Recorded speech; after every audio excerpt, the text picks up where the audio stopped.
This is Sandy Alt reporting from the wild, and this is the audio podcast companion to my blog on Substack. This is episode 24. See how the rich rape.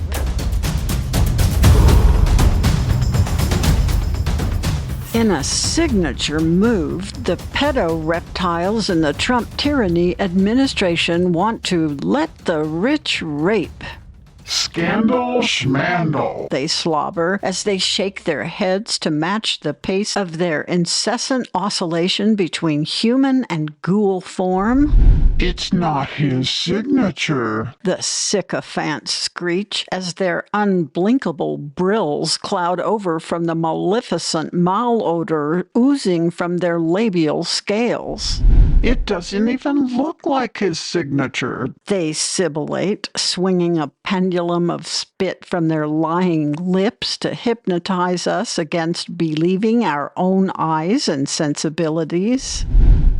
A legion of detracting demons and abettors of diddlers strike up a rapey refrain designed to obfuscate from the obvious and ensure this: that the rich can rape children without consequences and retain power. From the cross-caparisoned White House perjury secretary's lying lips to many of the Trump-tonguing rape-publicans in Congress, the password for getting to stay in the Deviant Dawn Club is this signature shtick: don't believe what you read, see, hear, know. Variants include fake news, it's a Democrat hoax, and the aforementioned, my favorite, that's not his signature. And what? Believe instead the preposterous?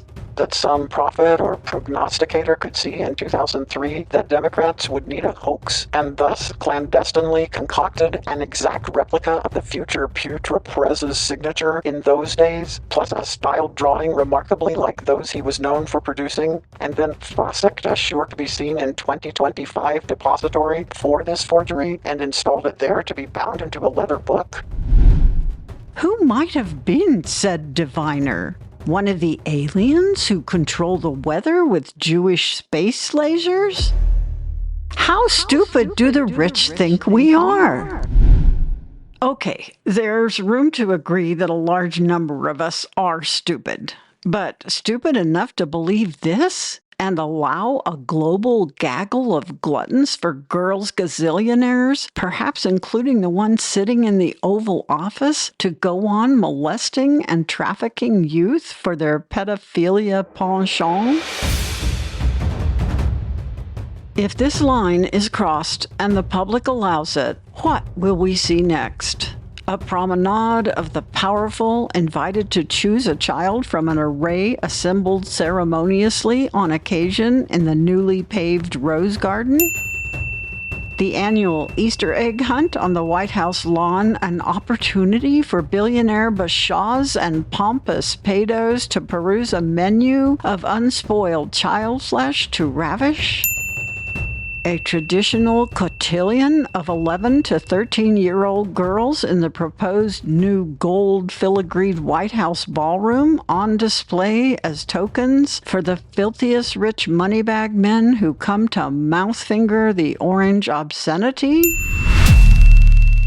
This is not a far-fetched extrapolation. In an in-depth article in the New York Times Magazine this week, reporters David Enrich, Matthew Goldstein, and Jessica Silver Greenberg revealed findings from more than 6 years of reporting that indicates that the richest of the rich and the most powerful potentates across the globe funded, assisted, loaned, contributed, and turned a blind eye to a massive organization helmed by Trump's former bestie, which trafficked girls and young women from across the globe. By jet, by yacht, by private helicopter, to a private island in the Caribbean and a remote ranch in New Mexico, and to the houses and palaces of the puissant, these children were bought and traded to be used as sex toys for the rich boys.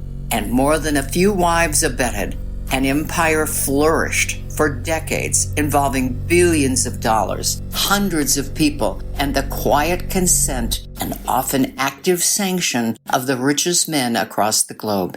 Bankers, hedge fund managers, political leaders, celebrities, and captains of industry stayed silent, lied and denied, and elsewhere joked about the ruination of thousands of girls' lives.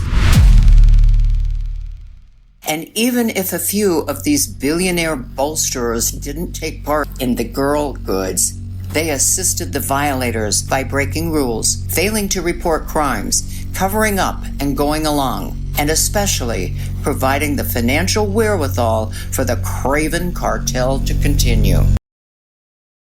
In the 2 large leather-bound volumes of the Epstein birthday book, now made public by the House Oversight Committee, we see evidence that a plethora of people knew exactly what was going on and found it charming, comical, even delightful. And they proved this by lauding Epstein in their cartoons, comments, and cards in the book. There is no mistaking how blasé the contributors were to the pedophilic activities of the man they were heralding on his birthday. This molestation mafia is packed with the richest of the rich. In Redacted, the real Epstein list, Greg O'Leary presents a cavalcade of powerful Epstein patrons and associates who must have known what he was up to. PBS News featured Florida Representative Anna Paulina Luna remarking after seeing the book, "There's some very rich and powerful people that need to go to jail." These potent pedophiles protect one another, and they buy and install a force of politicos who will protect them, if not participate with them. Can we ever rely on this administration to arrest this perversion when previous, more moral and democratic administrations have not? And how can we deny what we also see in the reprobate Republicans in Congress? They are some combination of unwilling to stand up for children and content to be complicit in their abuse, eager to lie their Trump's backside-stained lips off to deny them justice and safety. I feel compelled to add that these power-drunk pedos are so full of themselves and their privileged entitlement to destroy young lives that they think their constituents will either believe the eructation they excrete from their permanently puckered lips or not care at all about what happens to kids they destroy. History recommends a remedy, one which has worked throughout the centuries. The problem of pedophilia could easily be over with a quick and easy fix. Castrate the rich.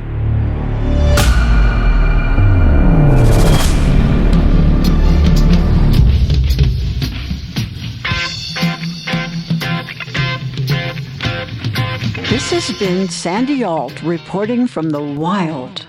Every week or so, I publish a written blog on Substack, and then a few days after, I produce a podcast version like this one. You can read and subscribe to the companion blog to this podcast on Substack at sandyalt.substack.com. There, you can see footnotes for the articles and the video clip I've referenced in this post, and an ancient illustration from an illuminated manuscript first published in 1466, which depicts the historical solution to which I made a farcical suggestion here.